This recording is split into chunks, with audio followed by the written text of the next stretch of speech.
بسم الله الرحمن الرحيم. الحمد لله رب العالمين، والصلاة والسلام على سيدنا مولانا محمد خاتم النبيين وإمام المرسلين وعلى آله وأصحابه أجمعين. أما بعد، مناجات مقبول میں قرآنی دعاؤں کا بیان عرصے سے کر رہا ہوں. اب یہ ایک دعا ہے جو اللہ تبارک و تعالی نے ذکر فرمائی ہے سورہ مومن میں.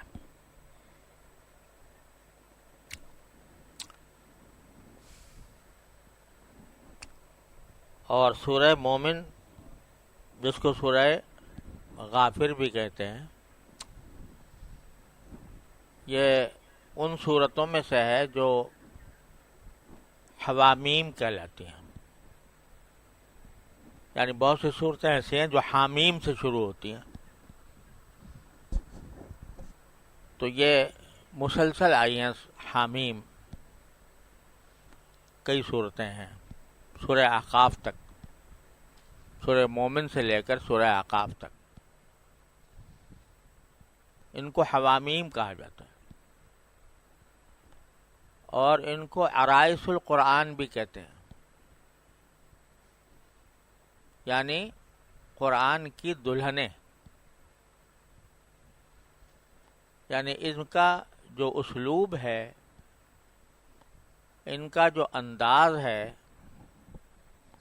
اور ان میں جو فصاحت و بلاغت ہے، وہ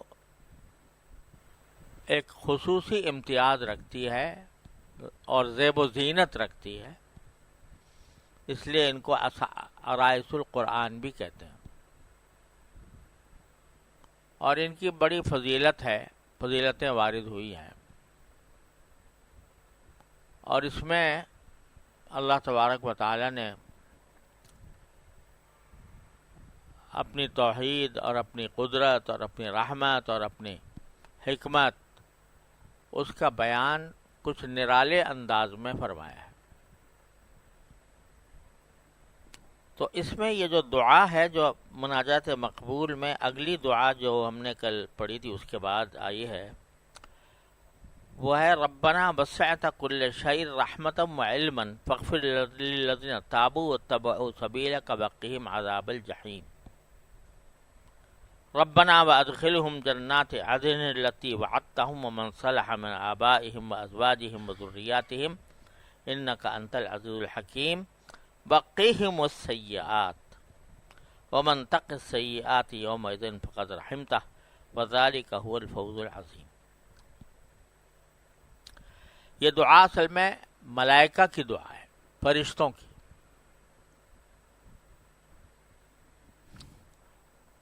اس دعا سے پہلے اللہ تبارک و تعالی نے فرمایا الذین یحملون العرش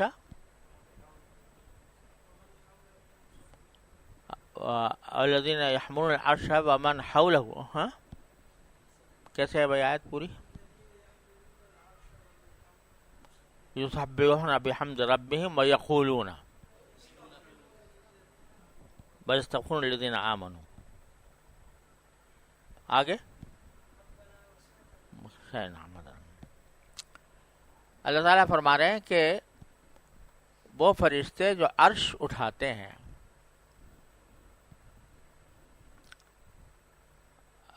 فرشتے تو اللہ تبارک و تعالیٰ نے بے شمار پیدا فرمائے ہیں. ہر ایک کے ذمے کوئی ڈیوٹی ہے. خود انسان کی حفاظت کے لیے اللہ تبارک و تعالیٰ نے ہر انسان کی حفاظت کی، مسلمان ہو یا غیر مسلم ہو، کافر ہو تو بھی اس کی جسمانی حفاظت کے لیے فرشتے اللہ تعالیٰ نے مقرر فرما رکھے. اور کسی کا کام کچھ ہے، کسی کا کام کچھ ہے. ان میں سے کچھ فرشتے ایسے ہیں جو عرش کو اٹھائے ہوئے ہیں.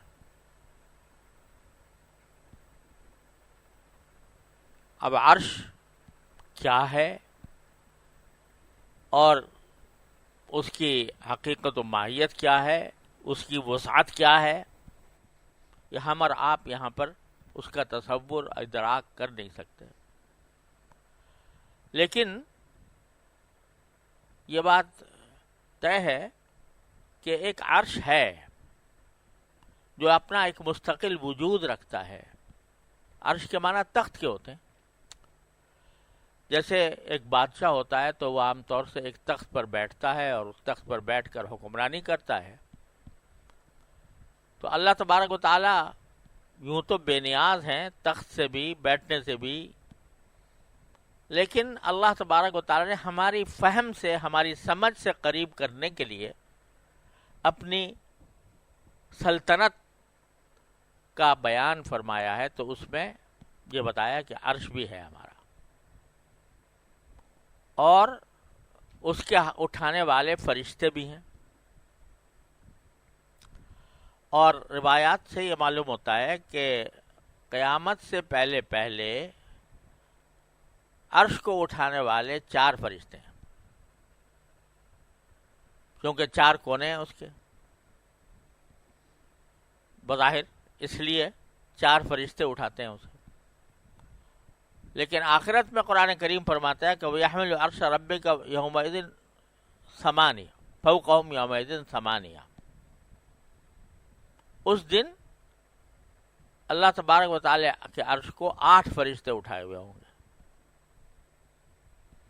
بہرحال آپ ذرا تصور کیجئے کہ عرش جو ہے وہ در حقیقت اللہ تبارک و استوا علی العرش، اللہ تبارک و تعالی عرش پر اس نے استوا فرمایا.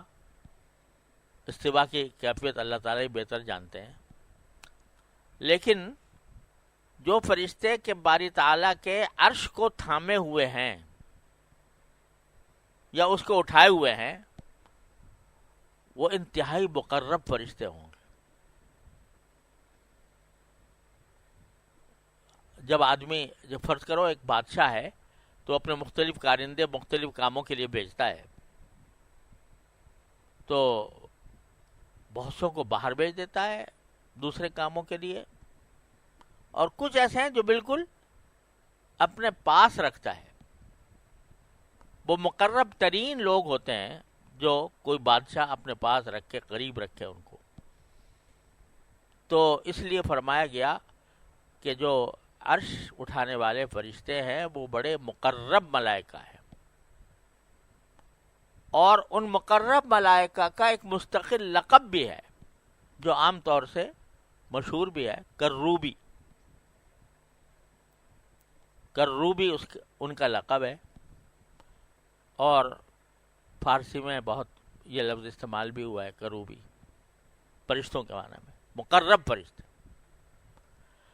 تو اللہ تبارک و تعالیٰ پہلے تو ان آیات میں، یعنی سورہ حمیم، سورہ غافر میں پہلے تو اپنے صفات کا کچھ بیان فرمایا باری تعالیٰ نے. اور جو لوگ اللہ تبارک و تعالیٰ کی توحید کے منکر ہیں ان کے لیے ان کا بھی ذکر فرمایا ہے. لیکن پھر فرمایا کہ جو اللہ تعالیٰ کے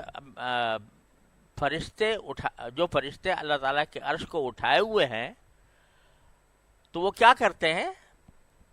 یستغفرون لمن فی الارض،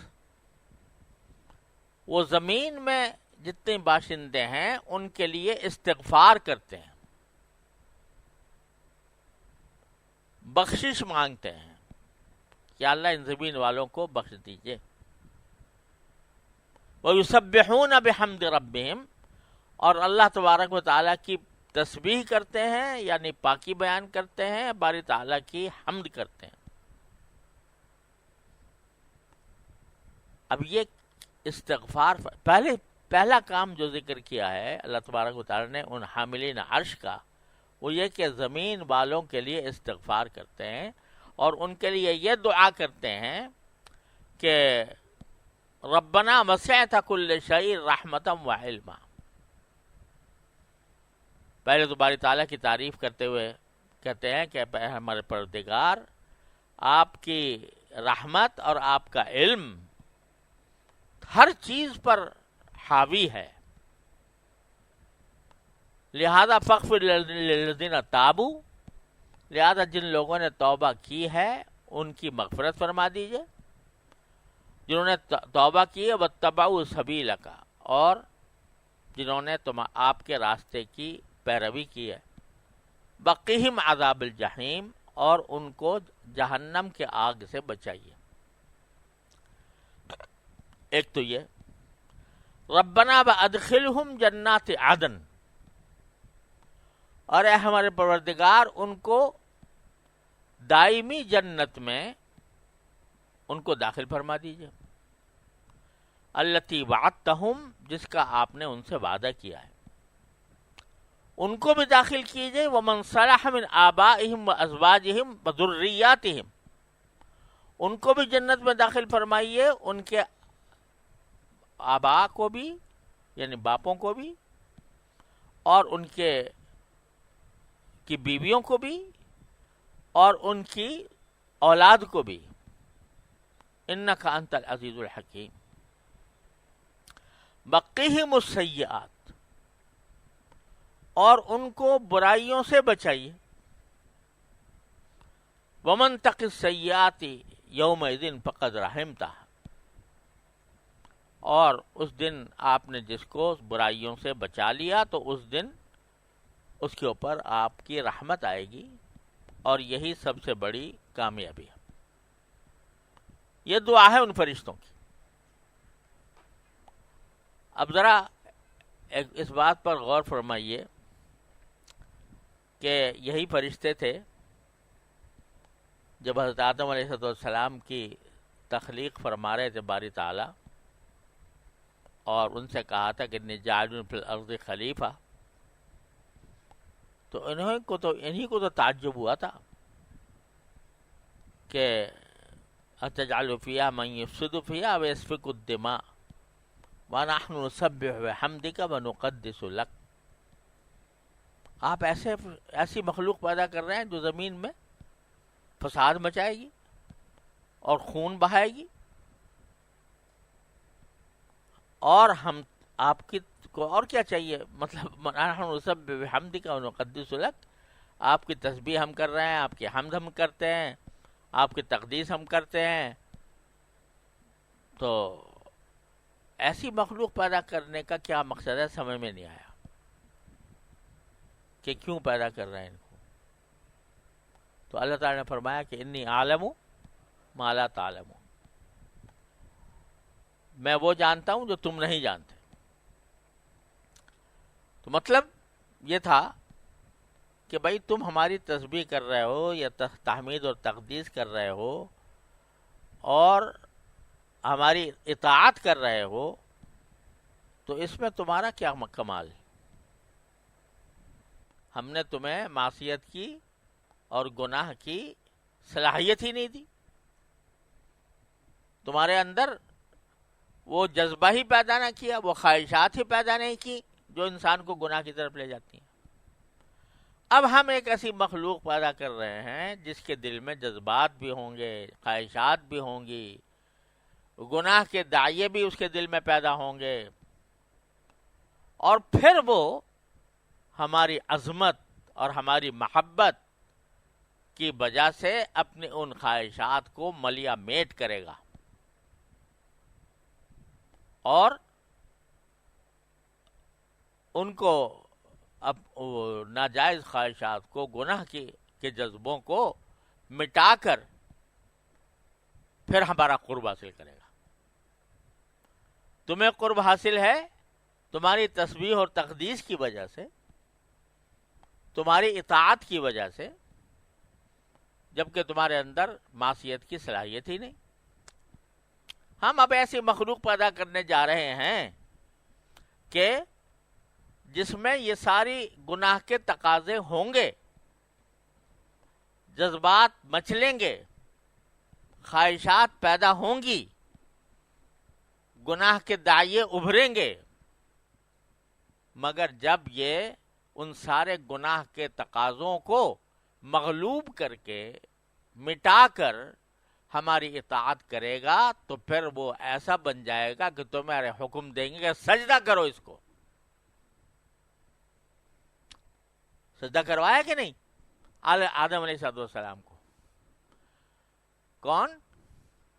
کس سے کروایا؟ معصوم لوگوں سے، جن سے کوئی خطائی سرزد نہیں ہوتی، ان لوگوں سے کہ جن کا سوائے اللہ تعالیٰ کی تسبیح و تقدیس کے کوئی اور کام نہیں، ان سے سجدہ کروایا. کس کو کروایا؟ جس سے خطا بھی ہونی ہے، پیدا ہی کیا گیا ہے. وہ کائے کے لیے پیدا؟ اس لیے کیا گیا ہے کہ یہ خطا کے اور غلطی کے اور گناہ کے جذبات اس میں ہوں گے، پھر اس کو یا تو مٹا کر بچے گا، یا اگر مبتلا ہو جائے گا تو ہمیں پکارے گا، ہم سے استغفار کرے گا، ہم سے مانگے گا، اور ہم اس کو مغفرت کریں گے اس کی. تو اس کا درجہ اے فرشتو تم سے بھی اونچا چلا جائے گا.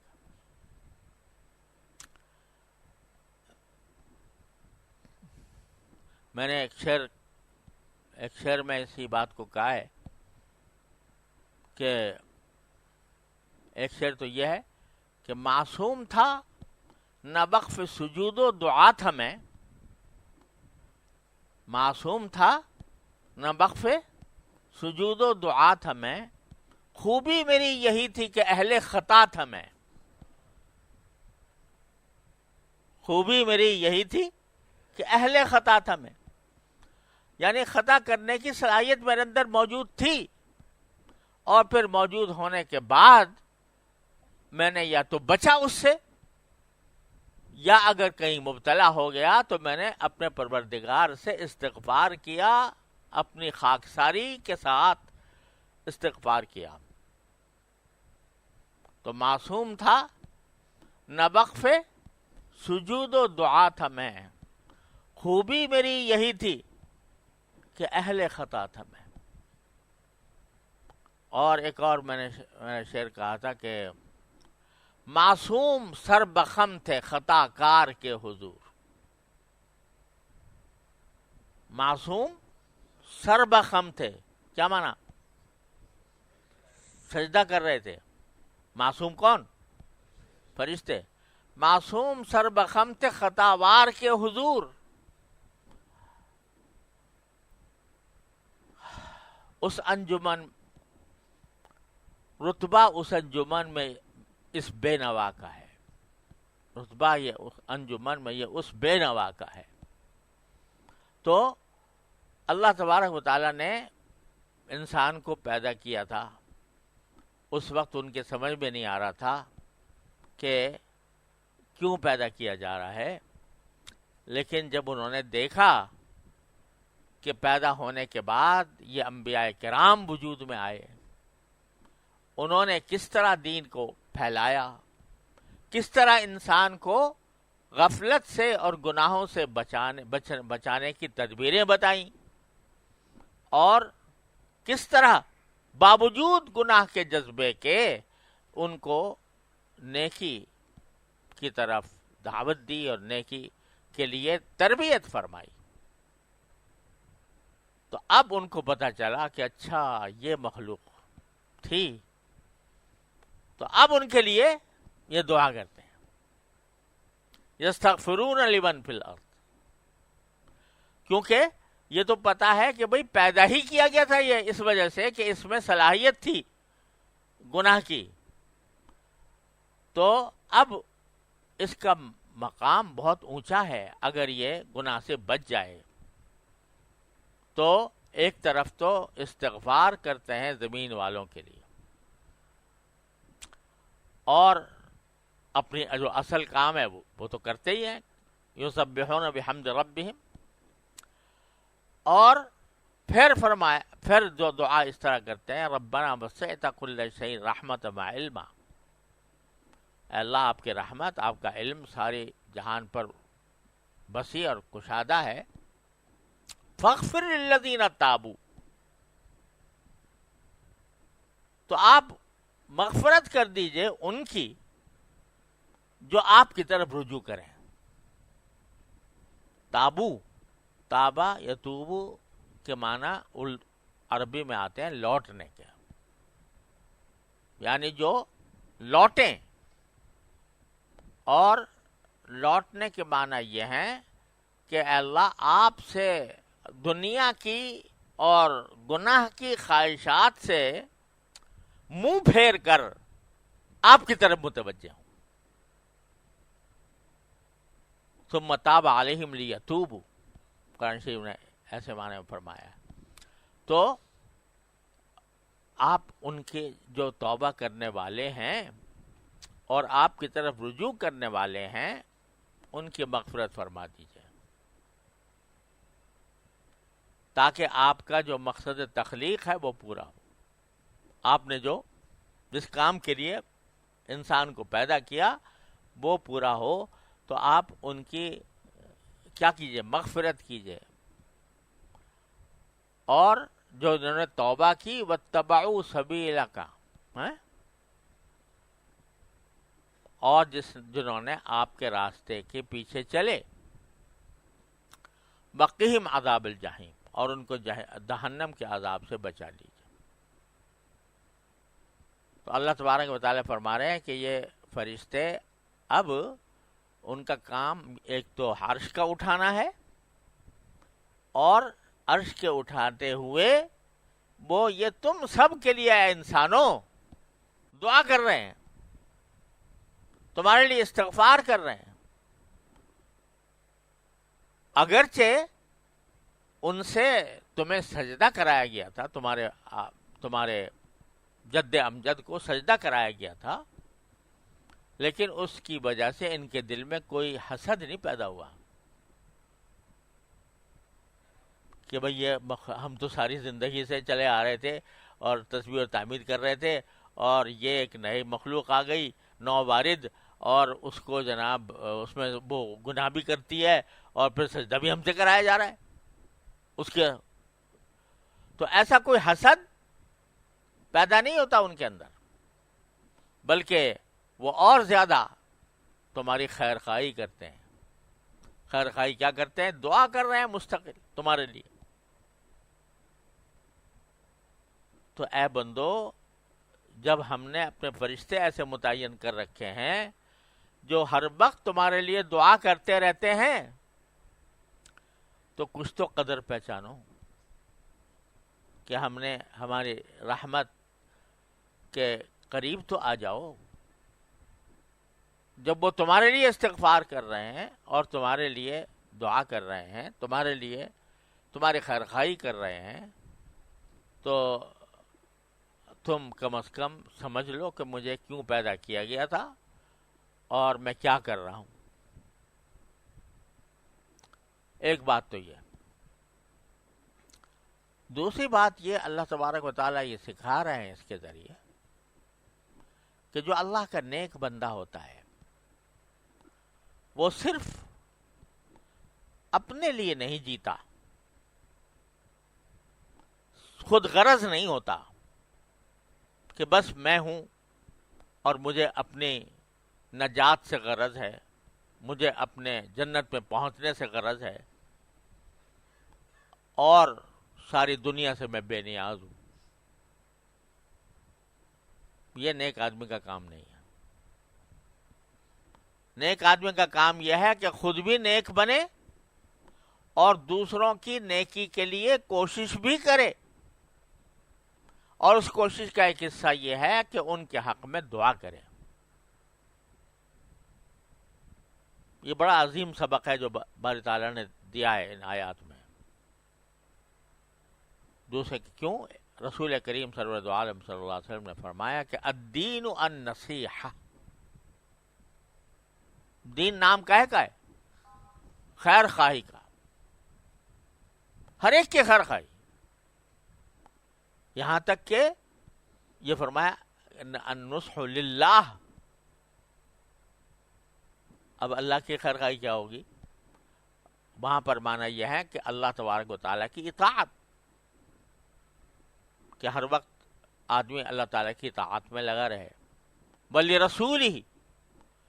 اور خیرخواہی کس کی؟ انبیاء کرام کی. انبیاء کرام کی خیرخواہی کیا ہے؟ کہ انبیاء کرام کی اطاعت کی جائے، ان کی اتباع کی جائے، ان کی تعلیمات پر عمل کیا جائے. اور ولی ائمۃ المسلمین، اور مسلمانوں کے جو حکام ہیں ان کے لیے. ائمہ کے لیے، ائمہ یعنی حکام، ان کے لیے خیرخواہی. ولی المسلمین، اور سارے مسلمانوں کے لیے خیرخواہی. یہ دین الدین والنصیحہ، دین نام ہی کا ہے، نصیحت کا ہے، اور نصیحت کے معنی خیرخواہی. لہذا ہر مسلمان کے دل میں دنیا کے تمام مسلمانوں کے لیے خیرخواہی ہونی چاہیے. اگر فرض کرو کوئی شخص اگر غلط راستے پر بھی جا رہا ہے، گناہ گار ہے، فاسق ہے، فاجر ہے، لیکن ایک مومن کے دل میں اس کے لیے بھی خیرخواہی ہونی چاہیے. کیا خیرخواہی؟ ارے کم سے کم دعا تو کر لو کہ یہ بندہ اے اللہ راہ سے ہٹا ہوا ہے، جہنم کی طرف جا رہا ہے، اے اللہ اپنے فضل و کرم سے اس کو صحیح راستے پر لے آؤ.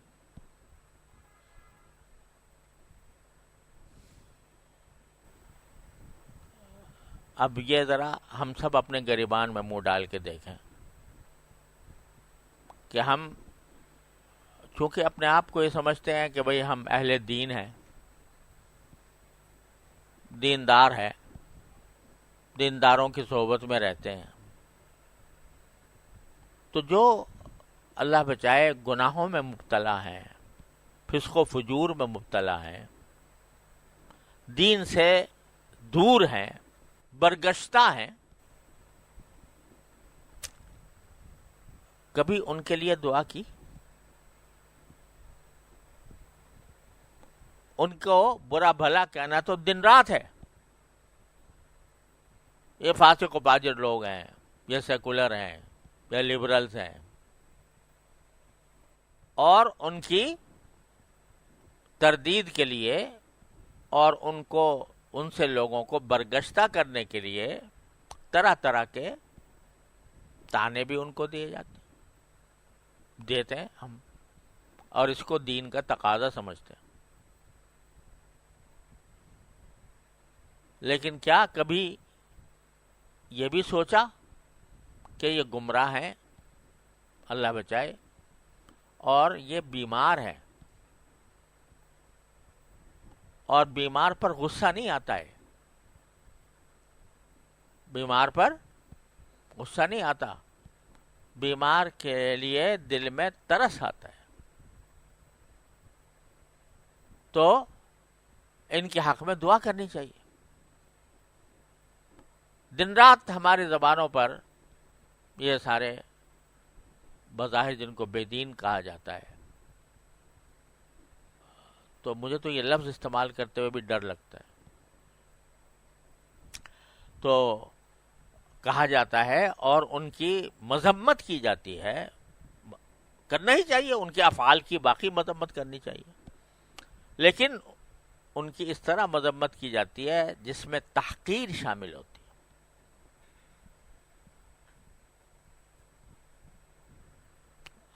انبیاء کرام علیہ الصلوۃ والسلام گمراہوں کے لیے، گمراہوں کو پر غصہ نہیں کرتے تھے،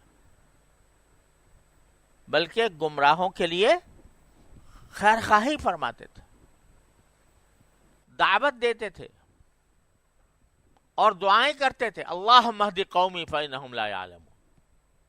پیغمبر یہ کہہ رہا ہے جس کو پتھر پر پتھر بسائے جا رہے ہیں، جس کو لہو لہان کیا جا رہا ہے، اس وقت میں کیا جو دعا ہاتھ اٹھا کر فرمائی وہ کیا؟ اللہم اہد قومی فانہم لا یعلمون، اے اللہ میری قوم کو ہدایت دے دیجئے، یہ بیچارے نادان ہیں، نادانی میں میرے اوپر پتھر برسا رہے ہیں، نادانی میں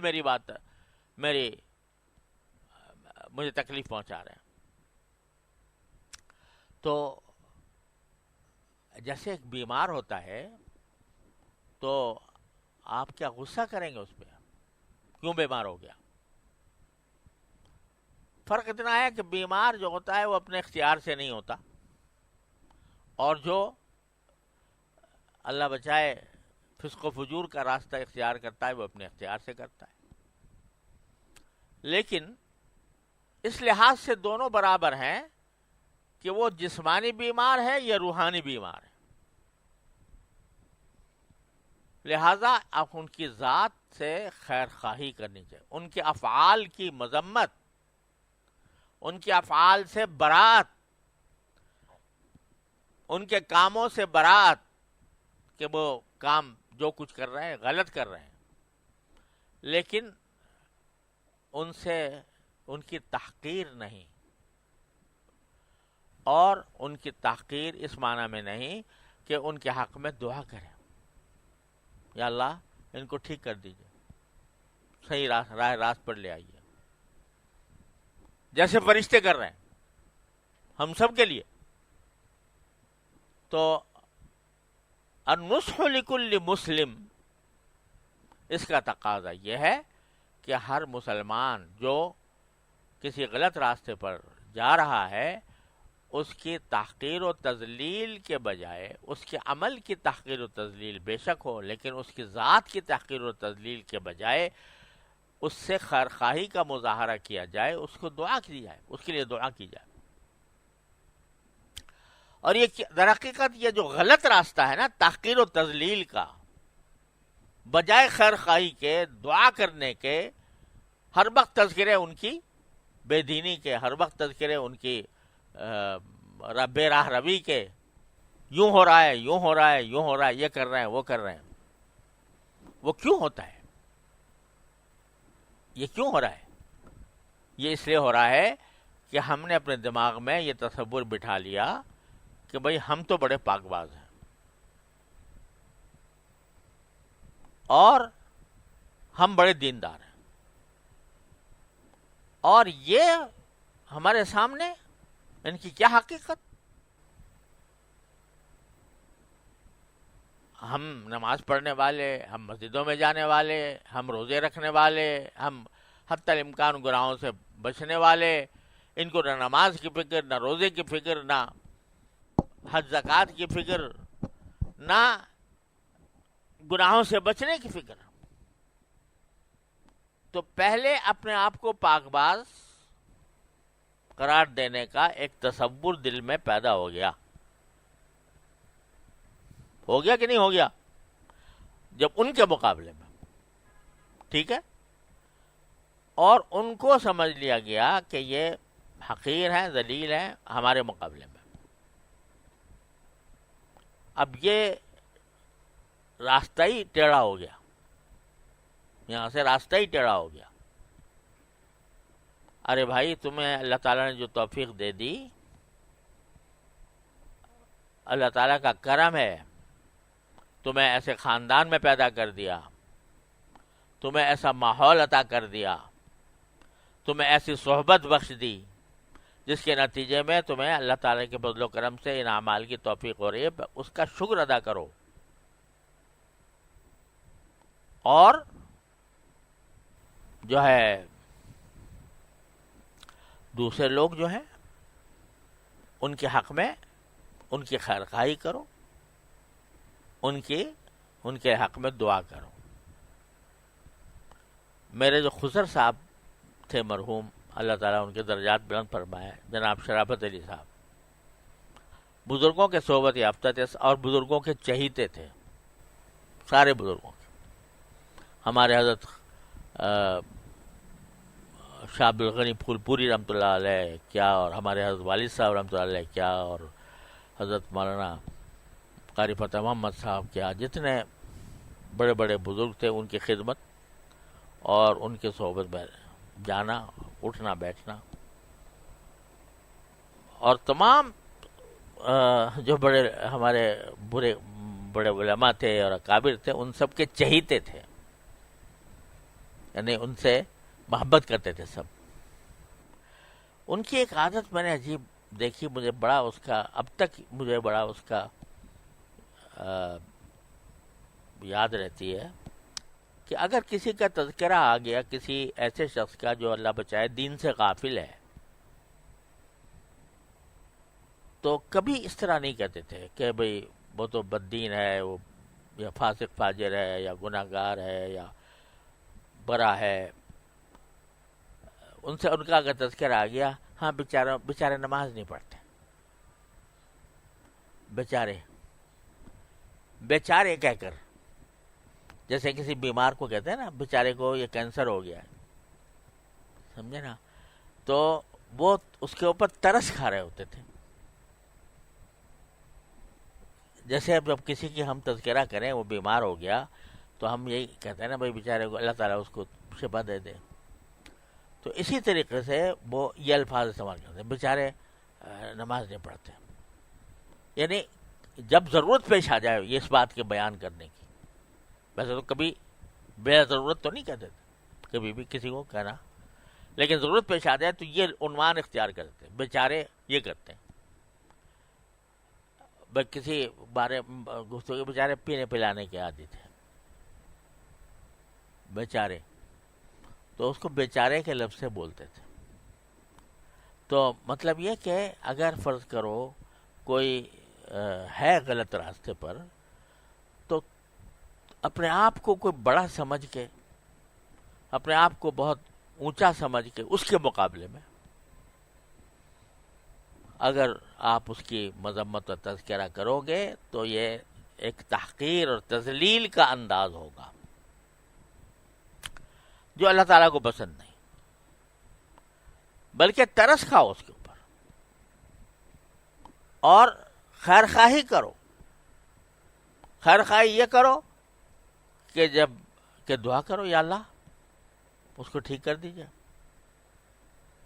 اس کو صحیح راستہ دکھا دیجئے، اس کو صحیح اپنے جو ضروری اعمال ہیں ان کو انجام کی توفیق عطا فرما دیجئے، بجائے اس کے کہ بس ہر وقت تذکرہ اس کا ان کا. اسی لیے حدیث میں رسول کریم صلی اللہ علیہ وسلم نے ایک جملہ فرمایا ہمیشہ یاد رکھنے کا. آپ نے فرمایا اذا قال من قال هلك الناس فهو اهلكهم، جو شخص یہ کہے کہ سارے انسان تباہ ہو گئے، سارے انسان تباہ ہو گئے، کیا مطلب؟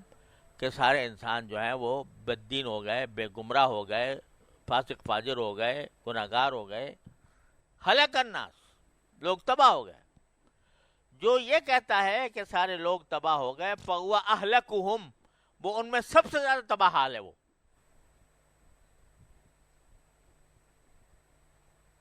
کیا مطلب اس کا؟ مطلب اس کا یہ کہ اپنے آپ کو مقدس سمجھ کے، اپنے آپ کو بہت اعلیٰ مرتبے پر سمجھ کے دنیا کو کہہ رہا ہے کہ ساری دنیا تباہ ہو گئی. تو اس کا آغاز ہی تکبر سے اور غرور سے ہو رہا ہے، عجب سے ہو رہا ہے کہ میں تو بہت اچھا ہوں، بہت پاک باز ہوں، اور ساری دنیا تباہ ہو گئی. تو آپ نے کیا فرمایا؟ جو شخص یہ کہہ رہا ہے فَهُوَ أَهْلَكُهُمْ، وہ ان تباہ لوگوں کو جن کا تباہ کہہ رہا ہے ان سے زیادہ خود تباہ ہے. یہ اس تکبر کی وجہ سے، اس عجب کی وجہ سے، خود پسندی کی وجہ سے. بعض لوگوں کو اپنے رائے پر اتنا جمود ہوتا ہے، جو ہماری سمجھ میں آ گیا بس وہ ہم عاقل کل ہیں. کبھی تردد بھی پیدا نہیں ہوتا، میں جو سمجھ رہا ہوں اس میں کوئی دوسرا احتمال بھی ہے. یعنی اپنی جو رائے ہے کسی کی بھی معاملے میں، اس پر اتنا جمود، اتنا اس کے اوپر جماؤ ہوتا ہے کہ دوسرے کو خاطر میں نہیں لاتا آدمی.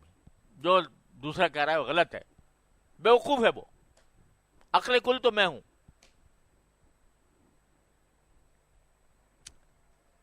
جو یہ کام کرے فہو اہلکہم، وہ ساری دنیا میں سب سے زیادہ برباد وہ شخص ہے، تباہ ہے وہ شخص، رسول کریم صلی اللہ علیہ وسلم کے ارشاد کے مطابق. تو یہ چیزیں ہیں جو ذرا سیکھنے کی ہیں، سمجھیں. اب دیکھو ملائکہ کو کیا پڑی ہے ہم سے ہمارے لیے دعا کریں، وہ ہمیں ملائکہ کو اس کی کیا پڑی کہ ہمارے لیے دعا کریں، اور اس کا تذکرہ اللہ میاں کیوں کریں ہم سے؟ اپنی سورہ مومن کے اندر، سورہ غافر کے اندر، اس سورت کے اندر جو قرآن کی دلہن ہے، اس میں یہ تذکرہ کیوں کریں کہ وہ تمہارے لیے دعائیں کرتے ہیں؟ اس لیے ہو رہا ہے سبق لو ان سے کہ یستغفرون لمن فی الارض، زمین میں زمین والوں کے لیے استغفار کرتے ہیں. کیا پڑی ان کو استغفار کرنے کی؟ لیکن اللہ تبارک و تعالیٰ نے ان کی، ظاہر ہے وہ جو کام کر رہے ہیں وہ اللہ تعالیٰ کے حکم سے، اس کی مشیت سے، اس کے ارادے سے کر رہے ہیں نا. تو اللہ تبارک و تعالیٰ ہمیں آپ کو یہ سکھا رہا ہے کہ فرشتے تمہارے لیے دعا کر رہے ہیں، تو اے میرے بندو، اللہ کے بندو، تم میرے بندوں کے لیے کیوں دعا نہیں کرتے؟ ان بندوں کے لیے جن کو تم سمجھ رہے ہو کہ غلط راستے پر چلے گئے ہیں، ان کو گالیاں دینے کے بجائے، ان کو برا بھلا کہنے کے بجائے، ان کے حق میں دعا کرو. پہلا کام تو تمہارا یہ ہے جو حدیث میں، جو فرشتوں کا نہیں ہے، تمہارا ہے. وہ کیا؟ دعوت. کہ اگر کسی کو من رعا منکرن فلیغیرہ بیدہ ومن لم یستطع فبلسانہ ومن لم یستطع فبقلبہ. اگر کوئی منکر ہوتا دیکھ رہا ہے، یعنی برا کام ہوتا دیکھ رہا ہے، تو پہلا کام یہ ہے کہ ہاتھ سے اس کو درست کر دے. ہاتھ سے درست کرے، یہ کام ہے صاحب اقتدار کا، جس کو جہاں اقتدار حاصل ہے. اگر مجھے اپنے گھر پر اقتدار حاصل ہے تو میں اگر کوئی منکر دیکھوں تو ہاتھ سے اس کو روکوں. مجھے کسی ادارے پر اقتدار حاصل ہے تو اس ادارے کے اندر کوئی غلط کام ہو رہا ہے تو میں ہاتھ سے روکوں. مجھے ملک پر اقتدار حاصل ہے تو میرا فرض ہے کہ میں ہاتھ سے روکوں، اپنی قوت اقتدار سے روکوں. اور اگر اس کا استطاعت نہیں ہے تو کم از کم زبان سے دعوت دے. ایک شخص ہے نماز نہیں پڑھتا، تو اس کو تانے دینے کے بجائے اس کو دعوت دو. اور دعوت کس طرح دو؟ ادعو الی سبیل ربک بالحکمت والموعظۃ الحسنہ. دعوت دو حکمت کے ساتھ اور اچھی نصیحت کے ساتھ.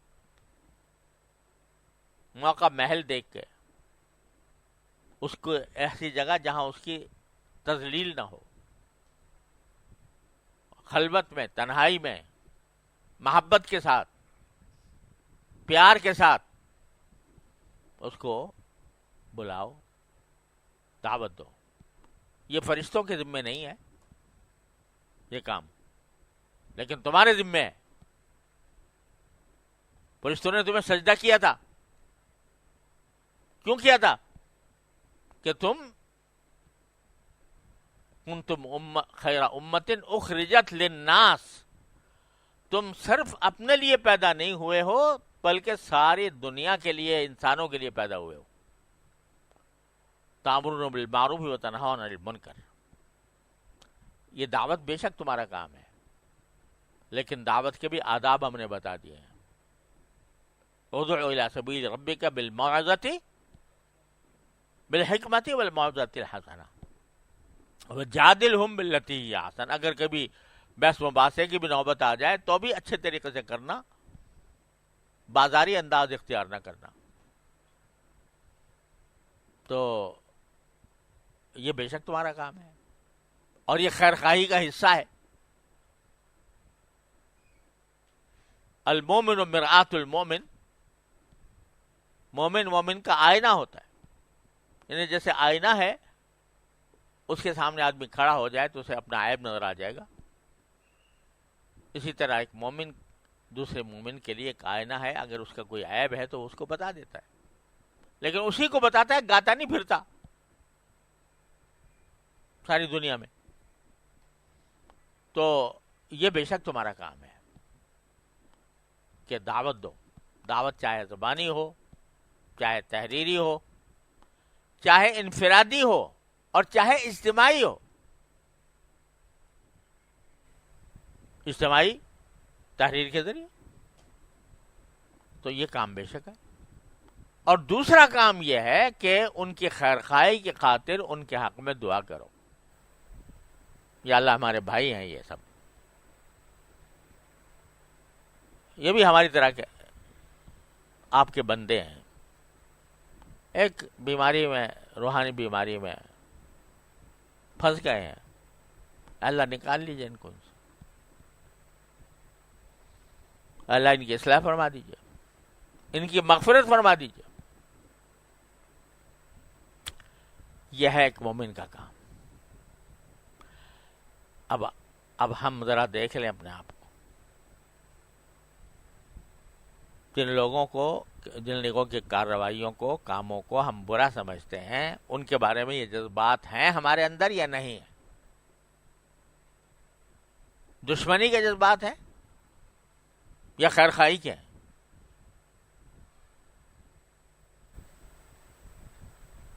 آج فیشن بن گیا ہے، جو حکومت کو برا کہے وہ بڑا زبردست مجاہد ہے. سمجھے نا؟ یعنی حکومت کے اوپر اگر طعن و تشنیع کرے، برا کہے، تو کیا ہے؟ مجاہد ہے بہت بڑا. لیکن انبیاء کرام علیہم الصلوۃ والسلام فرعون جیسے آدمی کے پاس جا رہے ہیں ہدایت کے لیے، دعوت کے لیے، تو قرآن کیا فرماتا ہے؟ قولا لہ قولا لینا. فرعون سے بھی جا کے بات کرو گے تو نرم انداز میں بات کرنا.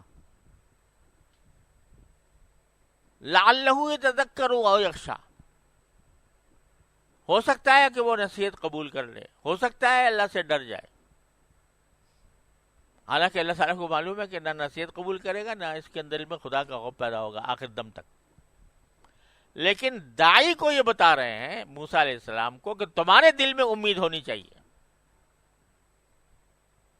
نرم طریقے سے بات کر کے تمہارے دل میں یہ امید ہونی چاہیے کہ وہ میری بات سنے گا اور خشیت اختیار کرے گا. اس امید کے ساتھ جاؤ، نرم بات کرو. حضرت والد صاحب نے فرمایا کرتے تھے کہ تم موسیٰ علیہ السلام سے بڑھ کے مصلح نہیں ہو سکتے، اور تمہارا مخالف فرعون سے بڑھ کر گمراہ نہیں ہو سکتا. مگر وہاں حکم یہ ہے. تو یہ اگر پیغمبرانہ اسلوب اختیار کیا جائے، جو سنت ہے نبی کریم صلی اللہ علیہ وسلم کی، اور جو آپ کی تعلیمات کا ایک بڑا عظیم حصہ ہے، تو بہت سے لڑائی جھگڑے بھی ختم ہو جائے اور کچھ نہ کچھ فائدہ انشاءاللہ پہنچے گا. حضرت علامہ شیخ الاسلام حضرت علامہ شبیر احمد صاحب عثمانی رحمۃ اللہ فرمایا کرتے تھے، اور بڑی حکمت کی بات ہے یاد رکھنے کی ہم جیسے لوگوں کے لیے، کہ حق بات حق نیت سے، حق طریقے سے کہی جائے تو کبھی بے اثر نہیں ہوتی. نہ اس سے کوئی فتنہ پیدا ہوتا ہے. لیکن 3 شرطیں ہیں. بات حق ہو اور نیت حق ہو. نیت حق کیا مانا؟ اخلاص ہو للہ. میں جو کہہ رہا ہوں اللہ کے لیے کہہ رہا ہوں. مجاہد اپنے آپ کو کہلوانے کے لیے نہیں کہہ رہا.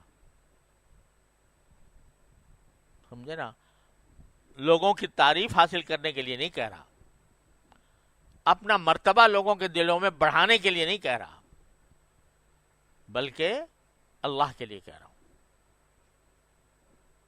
بات حق ہو اور نیت حق ہو، اور تیسرے طریقہ حق ہو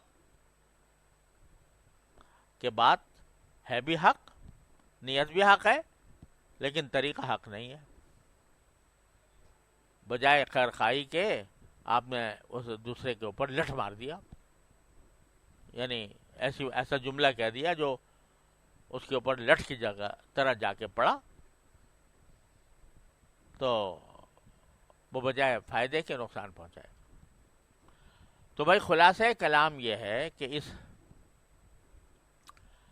آیت کے ذریعے اللہ تبارک و تعالیٰ نے ہم کو جو خبر دی ہے کہ ملائکہ بھی ہمارے حق میں دعائیں کرتے ہیں، مغفرت کی دعا کرتے ہیں، جہنم سے بچانے کی دعا کرتے ہیں. تو یہ ایک پیغام ہے ہمارے لیے کہ بھائی جس طرح ملائکہ کو خیر خواہی ہے پورے تمام انسانوں کی، اس طرح تمہارے دل میں بھی اپنے ہم جنس لوگوں کی خیر خواہی ہونی چاہیے. اور اس خیر خواہی کے جذبے سے تم بجائے ان پر مذمت کے ڈونگرے برسانے کے، تم ان کو دعوت دو، اور دعوت دینے کے ساتھ اس کے حق میں دعا کرو جیسے فرشتے دعا کرتے ہیں. یہ بات اگر ہماری عقل میں سمجھ میں بیٹھ جائے، دل میں بیٹھ جائے، اور ہمارے عمل میں اس کا عکس آ جائے، تو انشاءاللہ یہ ہمارے حق میں بھی فائدہ مند اور معاشرے کے حق میں بھی فائدہ مند. اللہ تبارک و تعالی ہم سب کو اس پر عمل کی توفیق عطا فرمائے. وصلی اللہ تعالی علی خیر خلقہ سیدنا مولانا محمد وعلی آلہ واصحابہ اجمعین. آمین برحمتک یا ارحم